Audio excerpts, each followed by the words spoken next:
Madame la présidente.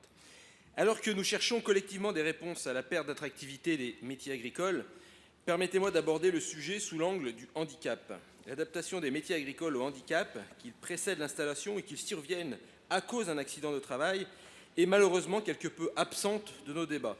Le manque de moyens et outils pour soutenir nos agriculteurs et nos agricultrices en situation de handicap représente une limite supplémentaire à la pérennisation de notre modèle agricole.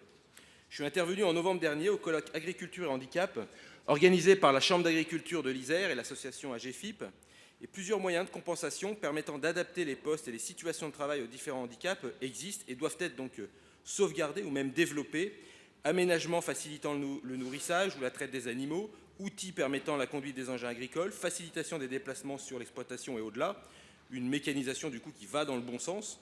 Aujourd'hui, les freins à l'accès effectif à ces dispositifs et à la pérennité de ces derniers sont encore nombreux.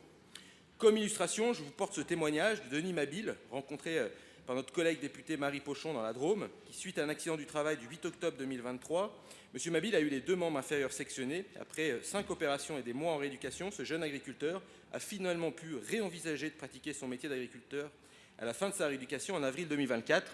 Cependant, un frein majeur s'érige face à la reprise de son activité. Il manque d'aide financière. 30 € par jour ne sont évidemment pas suffisants pour prendre un employé et encore moins pour financer l'adaptation de sa ferme à son handicap. Pire, les délais administratifs empêchent depuis plusieurs mois le déblocage de cette aide et l'empêchent de reprendre son activité. Cet exemple n'est pas, hélas, un cas isolé. Il nous faut donc penser l'accompagnement comme l'adaptation des fermes pour garantir un modèle agricole pérenne tout en continuant notre lutte contre l'exclusion des personnes handicapées.